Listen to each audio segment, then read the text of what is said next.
Hey everyone, I'm Wa. And I'm Chris, and welcome to Sweeties. We're two longtime friends who discuss the riveting and sometimes trashy world of reality TV and docuseries. Yes, but through our own lens, which can be, oh, can be happily ever over it or happily ever after. And guess which one it is tonight? Ha ha ha. Oh my gosh. I don't know if there's anything worse that I've ever seen in my life than Jasmine sucking Gino's toes. Mm-hmm. Mm-hmm. Yeah, I don't and I don't want it, and it was very upsetting, and like I was just like I don't understand why this is. Now, I did have a quotable I thought from this episode. I can't recall what it was because it was just so shocking to me. Maybe it didn't happen in this one. Maybe it happened in single life. Who knows? Our good friend Christina. Can you cut that out? Great, thank you. Can you cut out that I mentioned single life? Great. Thank you, Christina. You're the best. Okay, so anywho, so we get a montage of all the couples, and it is I forgot that Sophie and Rob were going to be on the show. One. So I was Mm-hmm. like shocked when I saw them again. And then it was just as uneventful as I thought it was going to be. The only thing that was mildly exciting is I feel like Jasmine and Gino gave us a little something to work with their little, going back and forth. And I was just worried the whole time that Jasmine was going to start yelling at Gino, and she never did. So I was actually really proud of her. Mm-hmm. Nicole showed us 3 different versions of her hair. Mm-hmm. What were you going to say? There were some surprises to me, and you know me. So did you have a moment when Ashley became a spin instructor where you were like, Chris is gonna fucking die? Yeah. Yeah. Okay, so can we start with Ashley and Manuel? Yeah. Okay, you love Ashley, and what I do. they're and I'm happy that we have them. So obviously, we're going to have people that we just saw from the season 10 we just ended on, and I join the masses when I say that we definitely did not need Gino and Jasmine. We had just had them. We had just had them. We keep just having them. They are like you need to like take them away and have us miss them for a goddamn second because we're not missing them and we just like can't stand the voice anymore. Like Jasmine's voice when she's trying to be like super dramatic, it's grating. Jasmine's voice when she's funny is better, but at the same time, we've just seen too much of it, and we don't really care about like her pretending to be the best mom and wanting her kids here. Like, none of that that's it's hard to watch. It's hard to watch like them basketball titties. So, but Ashley and Manuel. So, as we know, Ashley opened up the tell all of the last season 10, being like, hey, booze, she lost some weight. She's been losing them LBs, lost 100 pounds, she said. We didn't really ever like not that she has to tell us like how and why, and what prompted her, like, what changed or whatever. And obviously we live in a world of like Groovy, Mongiorno, Ozempic, but no, my babe, even maybe she did do those, but my babe also got so good at spin that, I mean, unless she had dropped the fact that she was a witch/spin instructor in the first season, which I'm so sorry I missed that, she went right to the podium. They put her right on that podium, honey. I mean, that's a big jump, and she is doing the tap backs and the pushes. She's doing that choreo. Manuel's in the back, like how these bitches doing. It's all those girls in the out of the saddle in the front row, like, I am a spinner. I'm not the kind of spinner that means I'm a small-bodied woman that can like just spin on top of a D of a man. That's not me. I'm a 5'8" woman who like will just go on an electric bike and then pretend I'm on a bicycle and also dancing. That's why I like it, because there's dancing. But what did you think of that little like physical journey glow up? Okay, I am looking at her and I'm like 100 pounds where? Like I cannot see the difference. And so I forgot that even happened. So thank you for reminding me, one. And then two, I was really happy for that because I have tried to get into spinning several times in I my want you to life. do it so bad. I want you to do it so bad. I want One you to be into it so bad. one time With me. I got pretty far. It's when I first moved back to IE. I was going to a spin class in Rancho, and I was like, yeah, I got to the point where I could actually do everything. I think I had like 10 passes. So I was on my 10th one, and I was like, oh, your girl's in it. And then I stopped because it was too expensive. It's just always been one of those activities for me that has just been too expensive for me to keep it going. And so I just haven't been able to ever, do that. But I wish that I could, because when I feel good in it, I like that it tones up my legs. I like what it does to my body after 10 rides. But I thought to myself, well, Chris could do this. If Ashley can, Chris can. That's what I thought. Because you've had like 17 million rides. I mean, you've had 100 at least. I know you had 100th ride like I've had celebration. over 500. I've had great. over 500 SoulCycle rides, and that's not even the Peloton rides that I've had. Yeah. So like I was like in my mind, if Ashley can do it, Chris can. That's what I was thinking. I could. Now, here's the thing. I take from elite SoulCycle instructors, making it so I personally couldn't teach a SoulCycle class because the level is insane. They're doing, I mean, you have to be like a physical athlete to be on the podium of a SoulCycle class. I mean, and teach. You can have your like birthday ride up there with your favorite boo. Maybe, like I have definitely, ridden first row, and if to be in the first row means you do the entire class perfectly and you never miss a beat. So that is that. And then to be able to talk means you are on the spin instructor. Now, I love Ashley. From what I saw, I don't think that those classes can be as rigorous as the classes maybe that I'm grown accustomed to. She's doing it at a local Y. You know what I mean? Like she's doing it at a space that has spin. And I get you on that. I won't sell yourself. I'm not saying that you need to be an elite athlete in the Hollywood of fame to do it, but I'm saying that whatever it is that Ashley was doing, Chris Farah could do as well. And I'm not saying, I'm not putting it on you. I'm not saying you have to do it tomorrow. I'm not saying you want to come, you want to do SoulCycle?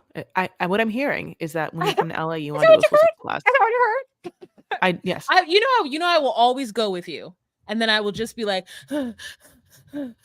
like the character from Mike Tyson's Punch Out in the corner, like breathing just heavy. Like I literally watch Chris be like, if you guys are on Patreon, you see it, and she's like going down, and then she's looking over at me, and I just like, and I'm like the glee on her face. Meanwhile, I'm like, So, anyways, that was that moment for. But did you see I'm Manuel in this scenario?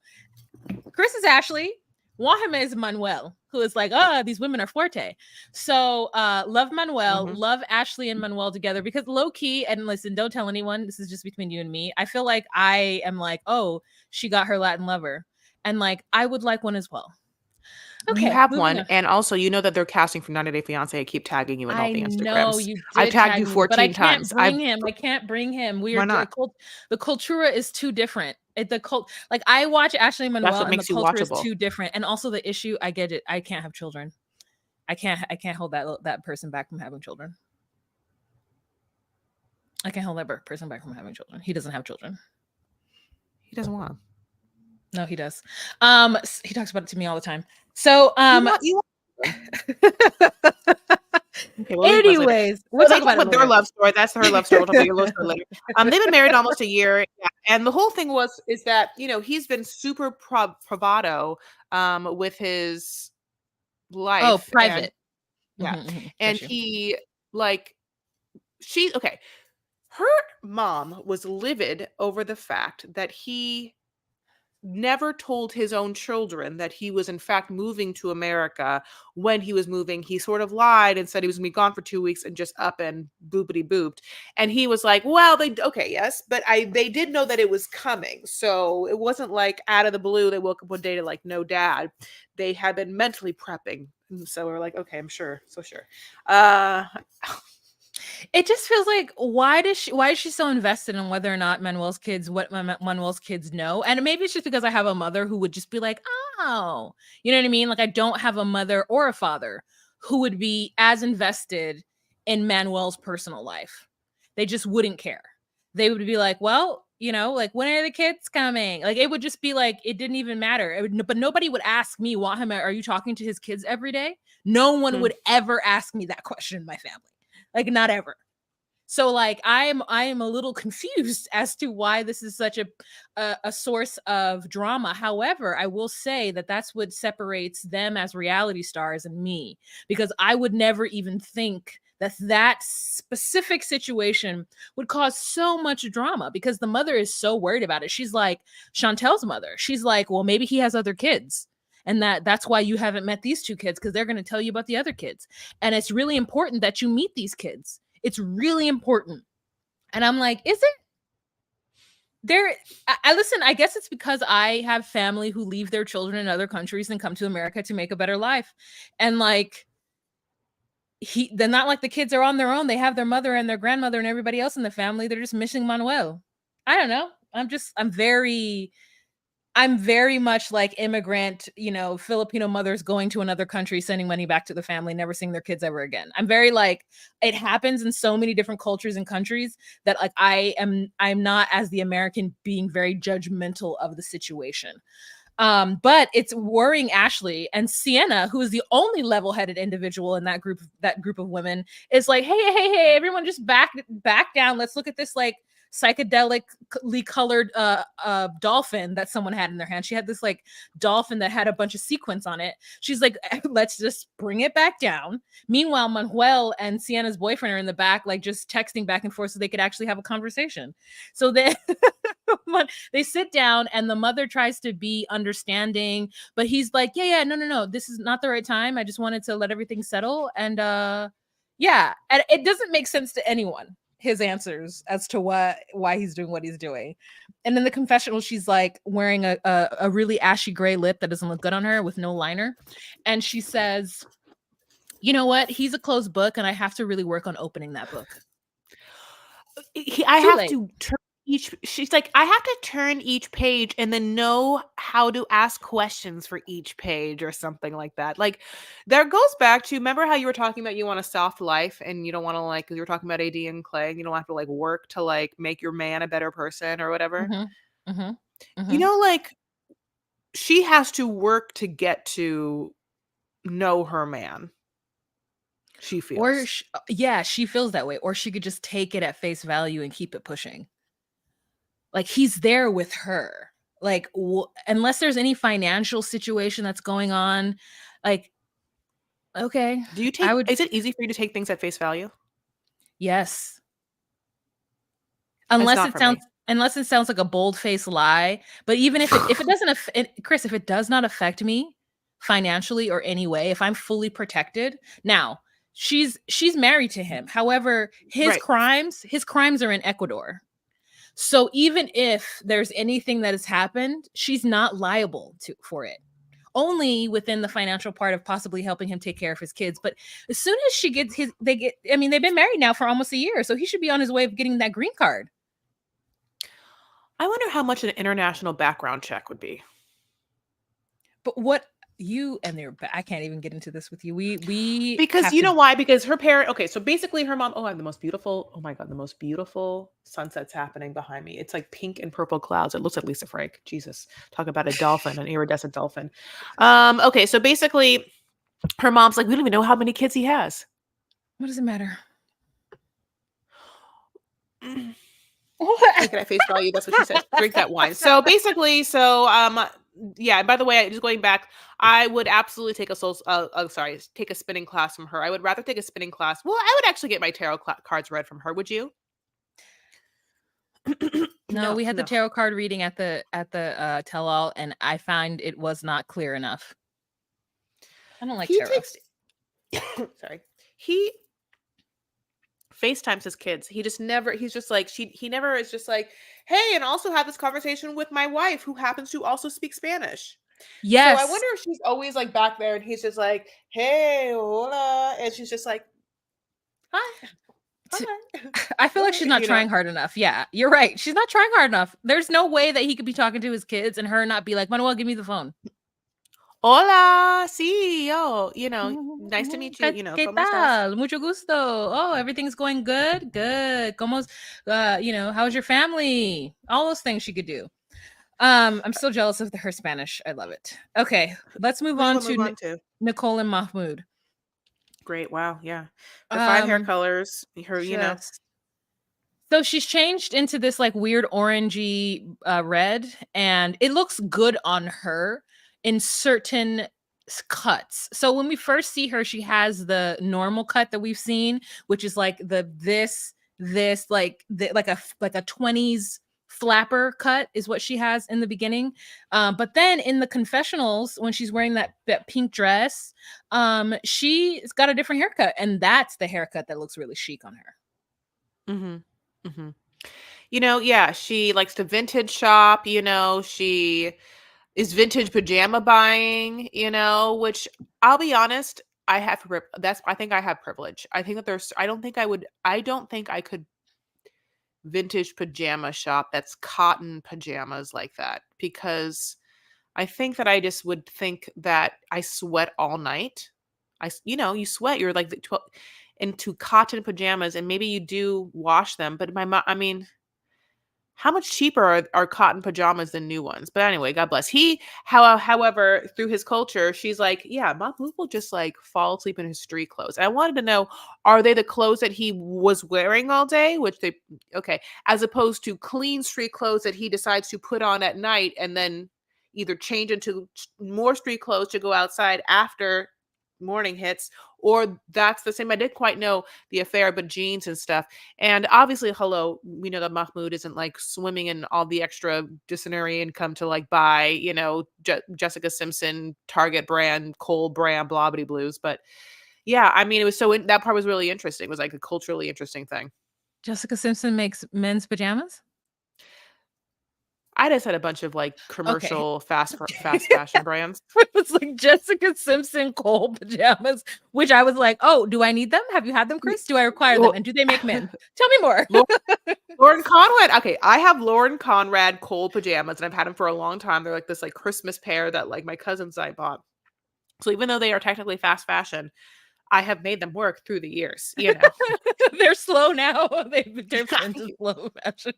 Yeah, absolutely. It's like turtle fashion for me. But yeah. Okay. So yeah, so she is doing this and has this. I mean, this the idea of vintage shopping for anything really is weird to me, especially pajamas. Like, I mean, if you're gonna go vintage shopping, like make sure it's a statement piece, like a good jacket, maybe a good dress.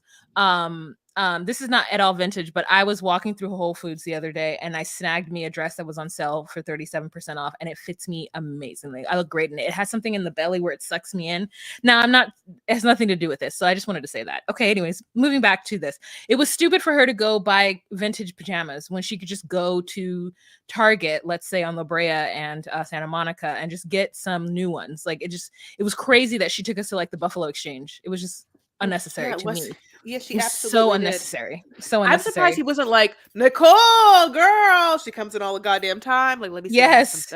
I would like to see, like, there's something on Nicole that makes me feel like, is she cool? Like, does she have like her places she goes, like on Melrose or in Venice? I want to see Nicole like move with her like friends and be like, good to see you, Nicole. We're all your speakeasy beatnik friends that like do, I don't know, whippets and do slam poetry in different warehouses in the downtown. Like, what's her vibe? Like, what's her culture? What's her community? Let's not improvisers. Well, we know that she's really meticulous when she does Welcome to America posters, because next we have a scene where she takes out a ruler to ensure that these Welcome to America posters are like perfect. And I can't hate her for it. And also, it wasn't on cheap paper that you just pull from like a stack at like Michael's or whatever. She went and got some hard card stock, like actual poster board, and just did it perfectly, except for the last line. She was just like, sloppy love you. But in the back we see her form for all of her fittings and I guess her retailoring outfits. She puts on an outfit that she knows is going to upset Mahmoud, as well as she's planning on kissing him in public, which she knows he doesn't like. So all of this already feels like she's gonna go in doing too much. I did not realize that she has lived on and off in Egypt for 4 years. Like, that is the craziest part. And they're still fighting about the same stuff. So same stuff. It's crazy that she's like, this is our last ditch effort. I really want to get, and the word on the street, and we already gave this tea. He was arrested in downtown like a couple of weeks ago for DV. And, yeah. So we don't have the details. As you know, DV could be a myriad of things. And I just hope that it wasn't the bad stuff. The like, the physical, anything physical or whatever. Not that the other one isn't bad, but like, I'm just saying, I just hope it wasn't that. And so So yeah, that we already know that this is already a spoiler. So it just feels like, what are we really watching them do? I want to see some really fun episodes of Mahmoud discovering a new culture and discovering LA and finding his people and try and like his adventure. I don't want to see them argue. I just don't. I don't want to see them argue. So Yeah. there's that. I mean, she goes to the airport to pick him up, and with her two piece and her wide toe square flat shoes. Uh-huh. Mm-hmm. And we're gonna see her, attack him next episode. Moving on. Anything else? Sorry. Yeah, no, he gets there and she's like so excited and she's like, I really hope he likes America, because it's like our one chance. And I mean, not no besides the DV, which is obviously horrible, we don't know what happens. I think that we were constantly just like, boy, we wish he didn't like totally commit to his and convert to his religion and tell him in that you were gonna like abide by his religion, because there's something very like singular about extremely faithful people. And so he just heard you say that and he thinks that deep down you will do that at some point. And Yeah. so what you did is you told a very singular visioned person that you were going to do something, and then you keep showing him how you want to do other things, but he thinks the one way is the good way, and since you already said you'll do it, at some point you'll do it, and that'll be the Mhm. perfect good way. So it's like she has made really unfortunate decisions, and whether she's doing it out of like extreme emotional like immaturity for a 40-year-old woman who really doesn't look it, really doesn't. Nicole does not look 40, good for her, like, and she's a very pale woman, a very pale woman. So congratulations that she's working against that too. Like, Yeah. so there's a lot of wins for her, but I think that she made a really big mistake in like saying that she was going to fall in love with someone that she really had just met, and then saying that she was going to convert to that person's religion when she had no idea what that was going to be, and then not having the strength when she realized that she had made a terrible mistake to cut it off when she did. And here we are. Not happily ever after, but Not at okay. all. Let's You know who move is on. though? Who? Yeah. Emily and fucking Kobe. Yeah, Emily and Kobe. So they have this fake scene where we're supposed to believe that she's shaving her legs. And the first thing I thought, listen, I'm not no shade to anyone out there who shaves their leg. But the first thing I thought was who's shaving their legs? Because I do not do that. And Oh, so I that definitely was do. I We know. all I know we all do. And I just oh, don't. So I never see anyone doing it. And so for me, I'm just like, what? Oh, yeah, I don't do that. I don't do that. But I only anyways, want to tell you that you're the weird one so that you don't go walking around being like, who shaves their legs to people as if you're not the weird one in that. But I'm not saying you're weird that you don't, but people shave their legs. So like, we're not the weird ones, like you don't think people don't go get waxed? You don't get waxed or get it all lasered off? nowadays people do whatever. Some women let it grow out. Some people let their armpits grow out. I No. don't think that Those heathens with their I pits don't out? think that No. in the year of our Lord 2024, there is a woman waxing their legs. Oh, Women really? are I no thought they did. women are lasering and electrolyzing their legs or shaving their legs. Okay. Yeah, I I do don't think have people to. still wax their bikini Yeah, I do. That's me. I wax my bikini all the live long day. or armpits, Every other things, every but 4 weeks. Yeah, every 4 weeks. Every 4 weeks. But I don't have leg hair. look at you. So that's why I don't do that. But anyway, so she's doing that, and I was worried for her because I felt like she's gonna nick herself. And then there's a scene that shows an angle of her hip in a rather sensuous way, and then all of a sudden we see it again, and it's not in that sensuous way. And then we could see Kobe, and he has a job. So it's like, that's my man, that's my type. It was like a TikTok. It was like uh Yeah, I it did. was It a was so TikTok yeah. that I Looked like was it was like, on the phone. yeah. And so then he comes in and he sees her and he's like, oh my God, babe. And he goes in to kiss her and like he's like loving all that. And then we hear her mom, Lisa, hey guys, food's ready. And it's just to remind us that they live with the parents. Not for 1 second did I think that they had their own place. I knew they still lived with their parents, her parents. So then they do a weird thing that I didn't quite understand. They go upstairs and Scarlett gets to eat, but the other one, Coben, doesn't because he's already eaten, yet he has the biggest amusement park lollipop in his hand, and Scarlett wants it, and she's like, you can't have a sucker, you haven't eaten yet. And I'm like, he shouldn't have a sucker, it's too late. Then they put the kids to bed and then go back upstairs and eat. That is just the weirdest thing. I was like, well, I was like, this feels like a, what it felt like was like, you remember in the early episodes of the I Love Lucy show where Lucy and Desi had separate beds? Didn't they always have separate beds? Separate twin beds? Oh, okay. Well, I don't know.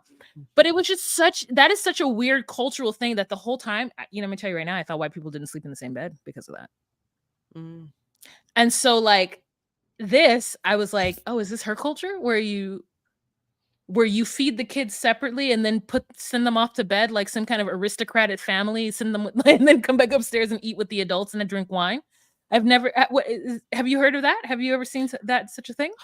No, but for some reason, because I've had a bad day and I've been having a bad whatever, like you said wine, and it like hit me in some way, like what a lovely idea, But I forgot, like like you forget like something's a possibility. You saw me drinking it, but no, I know, I forgot it. I didn't think about it then. And then it is like I don't know. There's always something that I forget's a possibility that I remember. Like sometimes it's a piece of clothing that I've owned. And I look in my closet and then it's like been stuck behind something and I open that part of something and I look at it, I'm like, oh my God, I forgot it's a possibility. Okay. But this was a horrible scene again, like set up with that they're about to have sex, but oh no, their parents, break it up because their parents are the ones that have been taking care of the older one, gave him a sucker, made dinner for your whole fucking family. And now you're just going to like slightly, maybe not, or maybe feed your young one and then just eat and then drink and then continue to fuck. She's wearing boxers, which is great for her. Yeah. Like they're I going to Cameroon. Cameroon. I'm a stay-at-home mom. And I'm like, so you're a stay-at-home mom. He is a lovely construction person.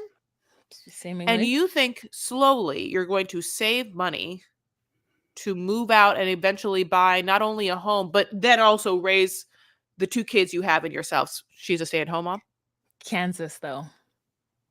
Okay. Kansas. Yeah. When she says stay-at-home mom, she's got to do something else. I mean, I hate to say it, but she's going to have to honey like a Patreon, a Substack. I mean, she's going to have to like she's going to be making money. She can't just be staying home, like and taking, because she is too bossy and she wants like important things. And I don't know. What do you think about the fact that they're going to go to Africa and we're going to see it? Now, I'm excited for that. And I'm excited for that. I love their trepidation. Like, I'm like, good for you for feeling awkward for being around people who don't look like you. But I do, the thing about her being worried about her personality of whatnot. And it's just so interesting because like, I would know how to do it. I would know how to go to a family and be whatever it is that they need me to be and not fuss at this person for doing whatever. I could just turn it off for 2 weeks. And so I hope that she'd be able to do that because it seems like it, but if you don't have home training, which I don't think she does, if you don't have that kind of home training, then you don't know any other way to be. And so I'm sad that she might run into a cultural shock, but because she can't just realize that she can't just be demanding and on him. Now, I don't like the narrative that African women are submissive because that's not true. The African women I know, and maybe they're Americanized, or maybe, they are in America because they could not fit in with whatever the submissive idea that is supposed to happen in Africa. But the African women I know will tell you about yourself in 2 seconds. Like, there's no submission with them, with other men. I've seen them yelling at men consistently and constantly. Like, there's none of that. Like, when I watch, it just doesn't happen. And constantly is so funny. But like, so it's crazy. I mean, I know it exists, like just like there's submissive women in the US. So this idea, so it's like Asian women, like people think that Asian women are submissive, but like for all the Asian women I know, that they're like the bossiest. Yeah. Like, I don't know that. I do not know this situation. It's so funny. They like there's like this stigma on Korean women, and then there's this one Korean lady on TikTok who's married a black man, and she has a half black son, and she's like a baker. Her name is Mrs. Young, and she's like, I don't give a motherfucker, Jonathan. Like, she still has her accent. Been in this country. Her son is in his 30s. Got own kids. And she's like, oh, you motherfucker, you get out of my face. Like, she is the opposite of any docile Korean person ever. And so when people say things like that, I'm like, no, let me show you Miss Young. Okay. Korean people are not docile. Michelle Thorne's Korean, so I've been knowing my whole life. It's just like a weird stigma. It's just a weird stigma. Anyway, so Kobe said that, and I was like, shut up. So now they packed a lot of items. Now I get it. I don't know how long they're gone for, but I was like, in my mind, I was like, when you go to certain places, you don't come in unless that baggage is all filled with clothes to give to the family, like clothes they no longer need and like things for his family. That's the only exception for the amount of luggage they have. You don't go to places like that with that much luggage and have half of it not be for the people there. You go with just what you need for maybe a week and maybe certain events or whatever, and then you wash clothes while you're there, because it's part of the like process, right, of showing that you get it, you're with the peoples. You're going to wash your clothes and wear them again. You don't want them to think that you're just like opulent, like kings and queens who have an outfit for every single week. Like, no. So I hope that's what's happening. And I hope they're just not going with every single piece of like, I hope it's not like 3 outfits a day, 2 outfits a day. For the kids, yes. For them, she rolled up that diaper bag, honey. She was so happy. She's like, look what I did. No, she got shoes. The back of the door shoe rack. Oh yeah, like the cloth one, and she like stuffed different items in it and then like rolled it up. And he was like, good girl, all right, that's fine. And she's like, go to bed, I'll be fine, I'll do it. So I love that Coben was so excited to see his grandfather. I love that little Scarlett. Yeah, I love that little Scarlett put her feetsies in the air, and I for a second thought she was running in the airport without shoes, but then I saw they were just light pink Crocs, and I was okay.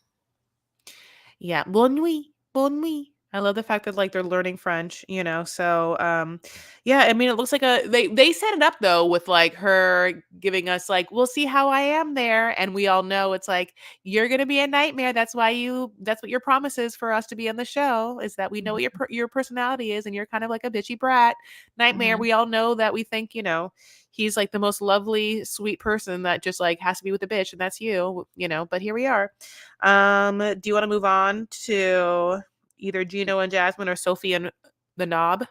Sophie and the Knob, because that to me was the most shocking. Yes. Now, I'm going to say in the timeline, her hair is blonde. So that means that this is filmed before the tell-all. But that is true. For those of you who don't know, Sophie wears after the wedding. Yes. Like, this is the in-between of the last episode of season 10 and the tell-all for season 10, which is specific. Very interesting. So just so you guys know, this is word on the street, and this is word is directly from Sophie's mouth. Sophie dyed her natural hair blonde, but at that point, it wasn't the right situation, and all of her natural hair fell out. So her hair was really choppy and kind of crazy, which is why when we saw her natural hair out in said ponytail, it was always with a million bobby pins. And so she wears that wig in order to cover up the damage that she's done to her natural hair. Now, in the tell-all, we see her with still some kind of hair pieces in, but it's brown and it's not a wig. It means that her hair has grown out enough, and she's been able to re-dye it brown, so to like take the stress off of it, I guess, and add some extensions to kind of make it. That's why it still didn't look good at the tell-all, because it's in that in-between stage or whatever. So we're still with the blonde Sophie, and we find that she's cuddling in bed with somebody, not cuddling, but she's in bed, toesies, woesies, with another person by the name of Kay, who is apparently her best friend. And I was like, that is not the best friend that we saw last season. So what are you talking about? Her best friend. 20-year-old shit. Yes. When you're just like a best friend with a new person every 2 months, it's creepy. It's like so weird. And so they're laying in bed having a conversation about how she left from Rob's house and she doesn't live with him anymore. And they live in Austin, Texas, which I completely forgot that they were doing. But they live in Austin, Texas. And then we're just like, okay, so she's talking about how Rob, whatever he did, whatever to her, and that they loved each other, and she fell in love with him on social media because he liked animals and she liked animals. And that sounded like a real solid foundation for a reason to move across the country, across the world to, excuse me, to be with somebody. And so Rob, he's playing baseball or like whatever with a machine and a guy, a flat-faced fellow. And so him and that flat-faced fellow are having a conversation about it. And he's like, well, the reason me and Sophie are broken up right now is because she came over here with a timeline. And I was like, did she come over here with a timeline, or did her visa status force a timeline that you knew about before you applied for it? And so he tries to blame the timeline of getting married as the reason why that they aren't working out, not him being an actual knob. Which means dick. Yeah, we know. Yes. And so then the flat-faced friend was like, is Kay gay? And Rob is like, I don't know, but Sophie is bi. And the friend's like, wait a minute, what? And she's like, yeah. Rob is like, yeah. I just found out she was bi like basically right before the wedding. Then they cut to our favorite part.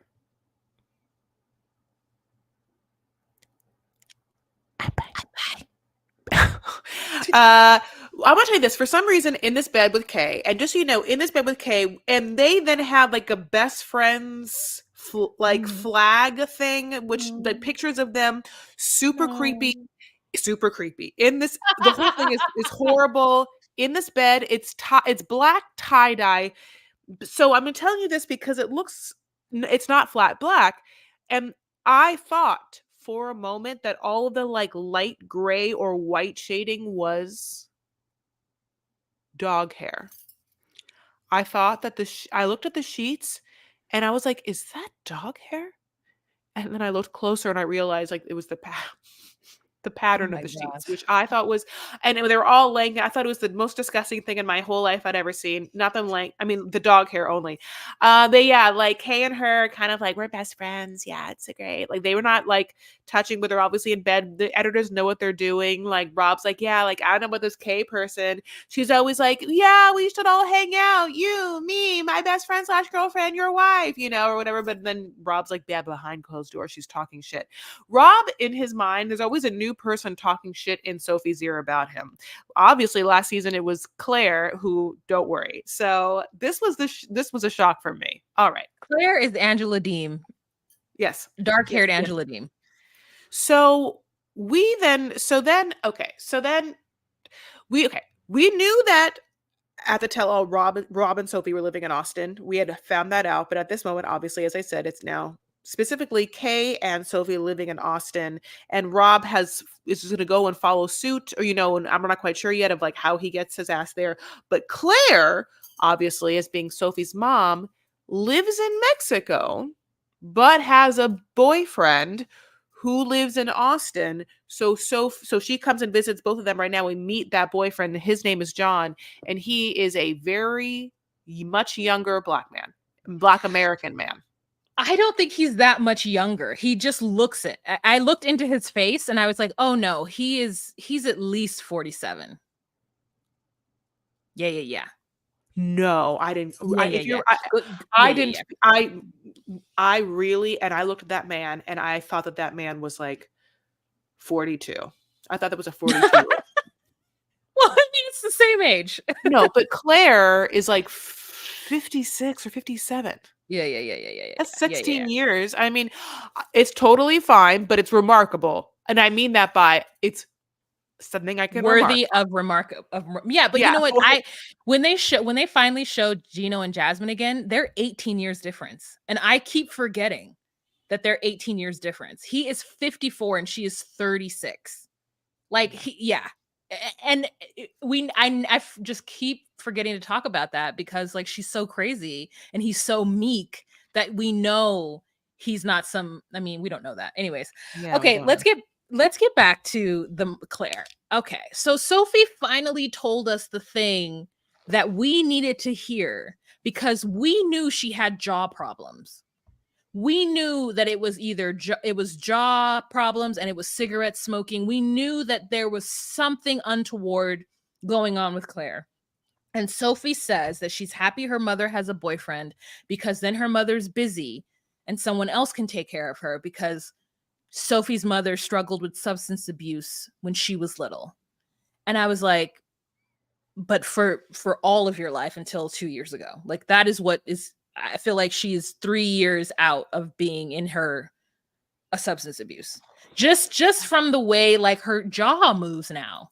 I know. And the teeth are gone or something. They're dentures or something. And like this, so anyways, I'm glad that she's better, but what trauma for Sophie.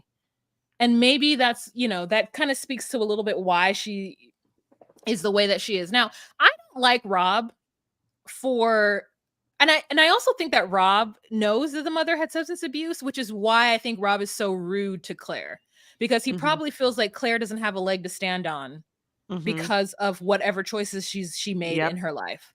And so it's a little bit more clear what's going on. But what makes me mad about Rob is so hung up on the fact that Sophie has money or comes from money or something, that he makes mention of it whenever he can. And he's like, I'm so happy to be with her because, she grew up rich, definitely, but she's down to earth and she doesn't make you feel bad about it. And I'm like, I can't be with somebody who's like allergic to money. And that's what Rob feels like. It's like he's so upset about people with having money that has just stopped him from, I guess, having money. And then being mad at those people. Like, I'm like, the chances you met a very hot girl on social media, and like, not to say that, she couldn't come from like meager beginnings or whatever, but I'm like, you went after her for her looks and something that's so superficial, but you still judge her or like you need for her to be down to earth or some shit because, I don't know, you're bored from Kansas City. I don't know. I just don't know. I don't know, Chris. And it bothers me that he keeps mentioning that as though that's some kind of character flaw of hers. You're absolutely right. It doesn't bode well, but and it's a weird situation to find ourselves in with them. But we're gonna see how we're gonna get back around to what we know somehow happens at the tell-all, which notably he moves to Austin and she dyes her hair brown. Like, we know that we're gonna get there from this moment, Yeah, but he's in Austin now. They moved to Austin together, and then she moved out. So they're still. You're right. I'm sorry that they're gonna get together, and I know. I meant like they're gonna get back together. You mean, and dye her hair? Yeah, and live in Austin together in an apartment that's not this girl's. They don't sleep in like the same bed with. I wonder if like at this point, what does she do with that banner that girl's made her? Oh I mean, God. I don't even want to know. Creepy. But yeah, Like, so they end up. They go to a selfie museum. Have you been to a selfie museum? No, I mean, no, I know. Don't worry, I you're mean, not looking at anything. I have. Yeah, I don't need like a full activation kind of museum that's only for pictures, like I think that feels very Instagram like 2014, and I don't subscribe. Having said that, I did buy tickets and didn't go to that Luna Park thing that was like the art exhibit in LA that I wanted that all the like Instagram-y people go to because it's like the art. Oh, is that all the carnival. oh, not that. I want to go to the place that has all of the like lamp posts. The like, and I don't That's think just that in front of I think you just LACMA. I think you just go. Yeah. Yeah. So I haven't been to that. So anywho, I'm a member. We can go because it's free. Oh, that's lovely. So he ends up meeting her at the selfie museum, and they just fight while they're there because he won't admit that he's wrong. And then at the very end, he does. He's like, I'm apologizing. And she's like, too late. And then she leaves. She doesn't say that, but that's what ends up happening. Like, he just wants her to forget everything and move on. And I don't understand that. Like, that's such a stupid thing. How many times are you going to reset your relationship? We've seen them reset the relationship at least 4 times. I definitely can't talk about texting and whether he cheated on her or not anymore. Ugh. And do you want to move on? Yes. Gino and Jasmine. I am upset they're on. Like, I am upset they're on. Oh, did we even talk about Angela and Michael yet? No, they didn't want on this episode. I know, but I was about to say, yeah. Angela and Michael and Gino and Jasmine, again, I just cannot believe they're on the show. Like, and I guess we haven't had Angela and Michael in a whole last second. And at some point they had to give us Michael being in America. But we'll see what happens with that. But yeah, they absolutely needed a break for the Gino and Jasmine thing. It's like we've had so much. But here we are. She's in Michigan. They're going to their honeymoon, and we're given like a docile Jasmine, one that's like, I'm okay with not spending any money. I won't have to go anywhere like for my honeymoon. That's like fabulous. And we're like, of course you want to go somewhere fabulous. Like, so we're given this kind of like fake Michigan lake trip that's like obviously not what her honeymoon's going to be, but like is what it is. And she isn't into it. But we do see her in a like bikini bathing suit that like is her boobies look painful to look at. They are so hard and so high, but they're so hard. It looks so stretched. Her skin looks like it hurts from what it's doing. Like, and having said that, on the adverse side, my natural boobies, I have lots of lax skin. So I don't want to just like body shame someone who has the opposite of what I have. I have very natural boobies. She has very, very hard fake boobies. I have a lot of extra skin. She looks like needs some extra skin. And just like from the side profile and everything, it looked like well, I guess it looked botched. It looked like they did it too tight. It looked like at any time they could burst and they didn't look safe. It looked like there's no way that she's going to go through her whole fucking life with those intact. That's like, it didn't look safe. You know what I'm saying? Yeah, they do look very tight. Like the skin hasn't been stretched enough. But he loves it. And he's like, "You look so sexy over there." And she's like, "What are you talking about? Thanks, Gino." Yeah. So she's like, "Did you bring the blue pill?" So they're talking about sex again. Now she's 3 of them. Take 3.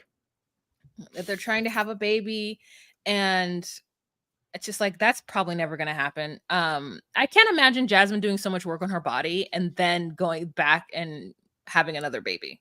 Like it just feels like a crazy situation. I bet if she's smart, she'll be like, look, it was so hard for me to get pregnant before, being super nice, Gino. And if you really want that baby, just like how your ex-wife couldn't give you the baby, but then you married me and never got to tell you how I sometimes have issues. It'd be so nice if you took the money that we should have had for our honeymoon and give it to a surrogate to hold the baby so I can just like keep this body, keep it right, keep it tight, get a surrogate to hold the baby. It has my egg, has your sperm, and it makes a little baby Gino. This one as bald as you, Yes. She says that he is sexy and that she likes his face and that he looks better than Bruce Willis. Now, did you notice that she looked weird? Did you notice that she said like weird? his shark nose? I was like, shark nose. Okay. Yeah, yes. Did you notice that her eyes were kind of down in the confessional part where she okay. I don't know, did she have some more surgeries or she had some more like okay, great. Her eye, I was like crocodile. How did you say crocodile? Cocoa dry. Yeah, cocoa dry. And then how did she say yacht? Yacht. Jot. The jot. I hope I was going to be on a jot. And he's like, what? And I was like, what are you saying? But Cocoa Drive was hilarious. I thought this is a place where it looks like in where there are going to be a lot of Cocoa Dry. Yeah, and he's like, what? And she's like, Cocoa Dry. You don't understand what I'm saying? And then the gag of the century is, we're here on a honeymoon. Oh, you're the first. Yes, see, Gino, she is being a very good sport.